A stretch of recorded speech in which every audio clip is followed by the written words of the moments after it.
The glass doors of Serenity Haven Spa glided open with a soft chime, letting in the gentle scent of lavender and eucalyptus. Inside, every detail spoke of wealth and refinement.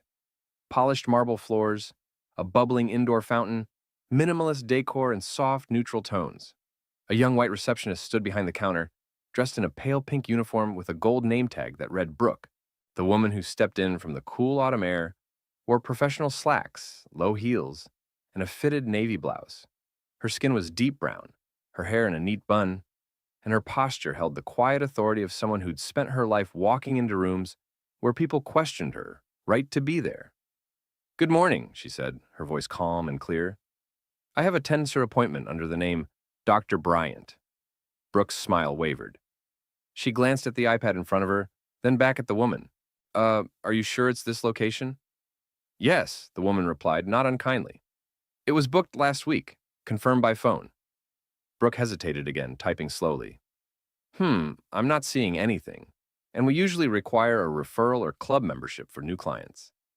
"I was told that wouldn't be necessary," Dr. Bryant said, her expression unreadable. Before Brooke could reply, a tall woman in her 50s appeared.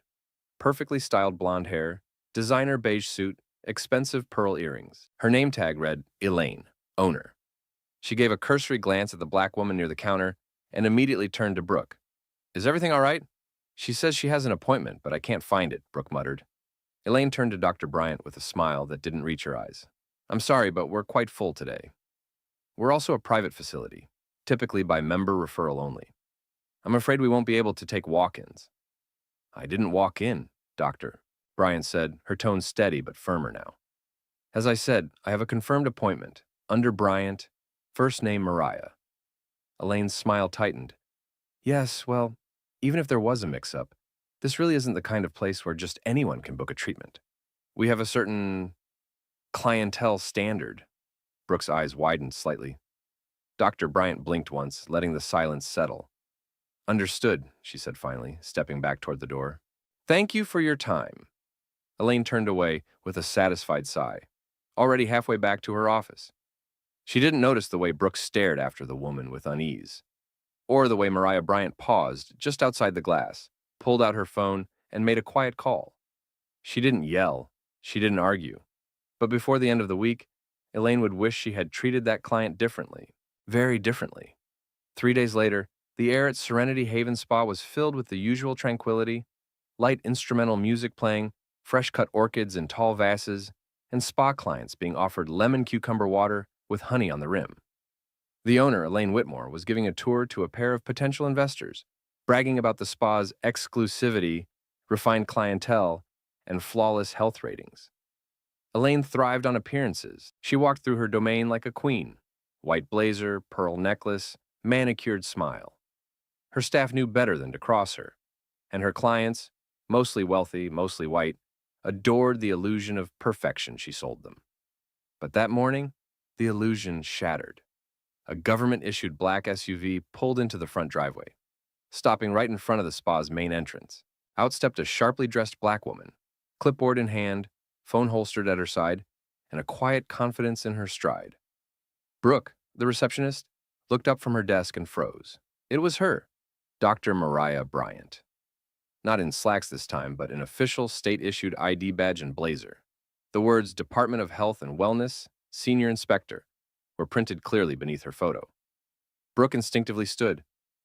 Miss Dr. Bryant. Welcome." "Good morning," Mariah said, calm but cool. "I'm here for a surprise inspection. Please inform the owner." Elaine appeared moments later, still mid-laugh from her investor tour, until she saw who was standing at her reception. Her face went pale. "You," she stammered. "There must be some mistake." "No mistake," Dr. Bryant said, flipping open her inspection binder. "Per state regulation, as of Q4, all luxury wellness and spa facilities fall under increased scrutiny. Serenity Haven was flagged for audit due to a recent discriminatory incident. I'm here to conduct a full evaluation."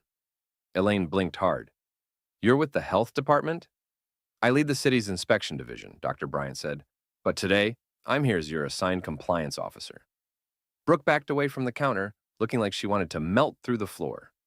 Elaine tried to protest, something about being busy, about clients. But Mariah cut her off. Per statute, refusal to cooperate with an official state inspection results in immediate temporary suspension of business operations. That shut Elaine up fast. For the next 4 hours, Mariah toured the spa. She checked sanitation records, examined water filter logs, tested chemical balance in the hydrotherapy tubs, interviewed employees about training compliance, and took detailed notes on their handling of guest interactions. By noon, her face betrayed nothing, but her pen never stopped moving. Elaine followed her nervously, no longer the confident businesswoman, but a suddenly vulnerable woman, in over-applied foundation and fear behind her eyes. "Dr. Bryant," she said, trying to regain control, "I truly didn't realize who you were when you came in. I thought you were, well, I just—" Mariah looked up from her clipboard, gaze steady. "You thought I didn't belong here." Elaine opened her mouth, but no words came out. Mariah let the silence sit. Then she calmly closed her binder and said, "You'll be receiving the preliminary findings within 48 hours. I suggest you prepare your legal counsel." And with that, she walked out, leaving behind a shaken staff, a pale-faced owner, and a spa, no longer quite so serene. Elaine Whitmore had never cared for social media. She thought it was messy, juvenile, a place where brands embarrassed themselves and reputations went to die. But this week, she was watching it obsessively, because hers was the reputation on the chopping block. It started with a tweet, a small one, just a local Charleston reporter who'd received an anonymous tip. Breaking. The owner of Serenity Haven Spa refused service to a health depth inspector, who turned out to be a black woman. Surprise inspection now underway. Developing story. Then came the hashtags. Then the screenshots. Then the viral video. Because Brooke, the receptionist, had recorded the moment Elaine told Dr. Bryant, "We don't really take walk-ins. This isn't a place for just anyone." The audio was clear, the tone unmistakable, the words damning. Within hours, the Not Serenity trended. Elaine watched in horror as her business's Google reviews tanked. Hundreds of comments called for boycotts. Former employees came forward anonymously to talk about selective service, unspoken dress codes, and subtle vetting of non-white clients. Even a former esthetician posted, "Not surprised. I got written up for letting in a black walk-in once." Elaine always had a look she approved. Elaine paced her marble kitchen in a panic, reading comment after comment. Her lawyer advised silence, but silence wasn't working. Every influencer in Charleston was disavowing the spa. Local news trucks had parked across the street. Even the Charleston Black Business Alliance made a statement, praising Dr. Bryant's professionalism and calling the incident emblematic of deeper discrimination in elite service spaces. Meanwhile, across town, Dr. Bryant sat quietly in a small cafe with her tablet open, reviewing inspection footage and witness interviews. She wasn't gloating. She didn't care about personal revenge, but she was watching how quickly people rallied behind truth. She received dozens of messages from clients, readers, and even state officials, all thanking her for standing her ground, for staying calm, for making the issue visible in a way that couldn't be spun or swept aside. And then came the email from the State Director of Health and Safety, commending her for handling a high-pressure situation with integrity and grace, and officially inviting her to lead a new statewide task force on anti-discrimination training for high-end service providers. Mariah smiled softly.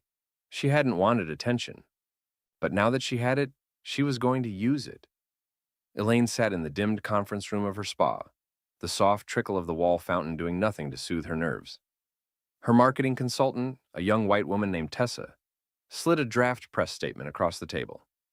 "We need to release this within the next 12 hours if we want any chance of controlling the narrative." Elaine scanned the page, her fingers trembling. "We at Serenity Haven deeply regret the misunderstanding that occurred with Dr. Mariah Bryant. It was never our intention to cause harm or discomfort to any client.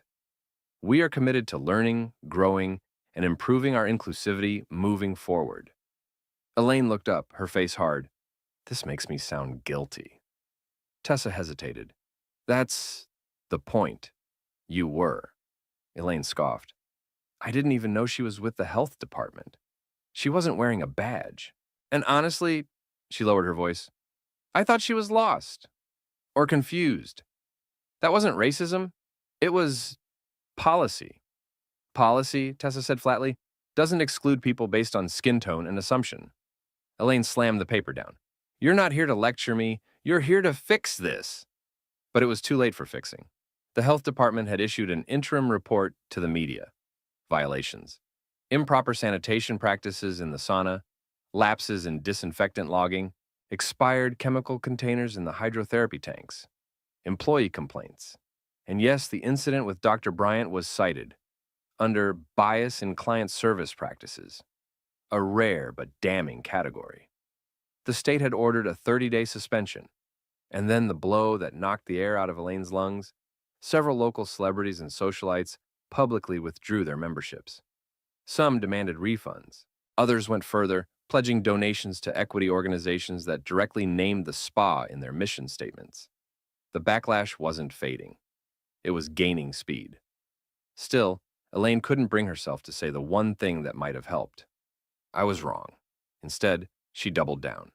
She posted the watered-down statement, refused all interviews. And behind the scenes, she instructed Brooke to quietly re-review their client onboarding policy to filter better. Brooke hesitated. You mean stricter? Elaine looked her straight in the eye. More polished. But Brooke didn't move, her face unreadable. Because while Elaine clung to her illusion of control, her employees had started talking, whispering in break rooms, sending anonymous statements to bloggers and civil rights groups. The silence was over. The reckoning had only just begun.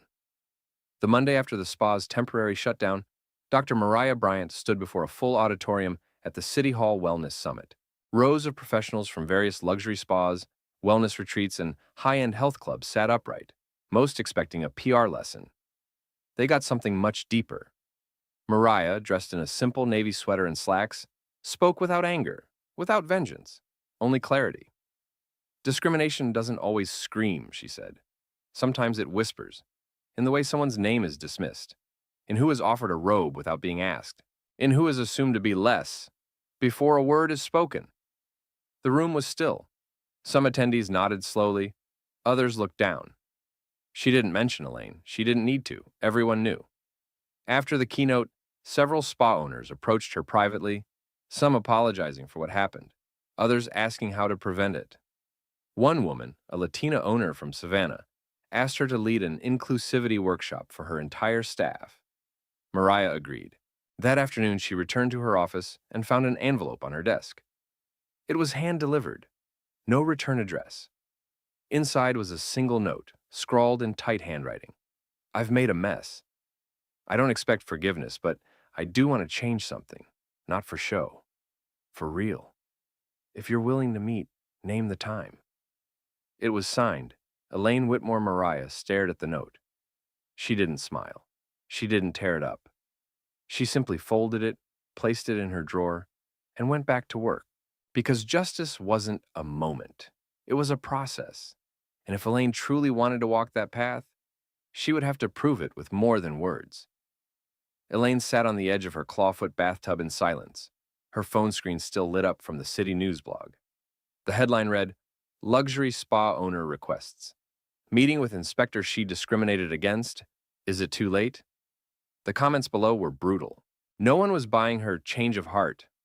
Many were mocking her sudden humility, calling it a PR stunt, a weak apology, a desperate move to save a sinking brand. But Elaine wasn't thinking about her spa right now. She was thinking about the look in Dr. Bryant's eyes, not angry, but exhausted. That calm, measured voice had cut deeper than shouting ever could. It had made Elaine realize something she'd never dared to say out loud. She didn't see Mariah Bryant as a real client that day because she didn't want to.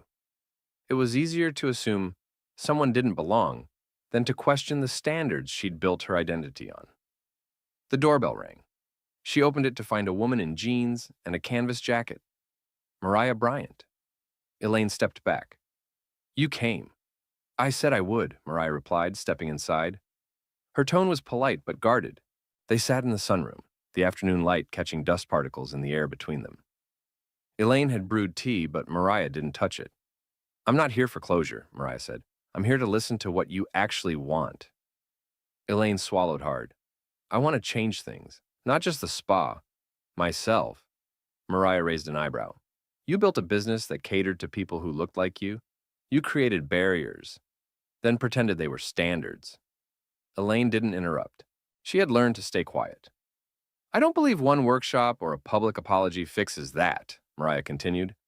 "But I do believe people can evolve if they're willing to do the hard, uncomfortable work, quietly, consistently, without expecting praise." Elaine nodded slowly, her throat tight. "So, where do I start?" Mariah pulled out a folder and slid it across the table. "A partnership, a long-term program through the city's wellness board, bias training, hiring equity audits, community sessions, real ones, not press events. You'll host them, you'll listen, you'll learn, and you'll pay for the education you never gave yourself." Elaine stared at the folder. It wasn't a punishment. It was a mirror. For the first time, she didn't look away. 3 months later, Serenity Haven Spa reopened with little fanfare. No ribbon cutting, no champagne flutes, no influencer invites. But people noticed. The front desk now featured a plaque. "All are welcome. No exceptions. No assumptions." The staff was visibly more diverse, trained, and more attentive. Not in a rehearsed, performative way, but with intention. They looked clients in the eyes, asked real questions, listened without judgment. Elaine wasn't the same either. She no longer hovered near the preferred guest list. She no longer corrected employees in whispers when someone didn't look the part. Instead, she attended every bias training, often sitting in the back, taking notes, asking hard questions, and hearing harder answers. But the real test came during the City Health and Wellness Equity Summit, held in Charleston's historic Civic Center. The event was packed. Dr. Mariah Bryant stepped on stage, introduced as the keynote speaker. She wore no makeup, no flashy blazer, just her voice, steady and clear. She spoke of dignity, of systems built on silence, of the ways racism doesn't need slurs to survive, just compliance. And then she paused. "I want to invite someone up here," she said, surprising the audience. "Someone who once got it wrong and is still working to make it right." There were murmurs, then gasps. Elaine Whitmore walked onto the stage slowly. She stood beside Dr. Bryant, hands at her sides. No tears, no speeches, just presence. Mariah turned to her. "You've done the work so far. You have more to do. But today we stand here because change begins when we choose honesty over ego." The room rose in quiet applause. Not thunderous, not dramatic, but honest. Elaine stepped up to the microphone for just one sentence. "I'm here to listen, and I won't stop." And for the first time in her life, Elaine didn't feel like she had something to sell. She felt like she had something to become.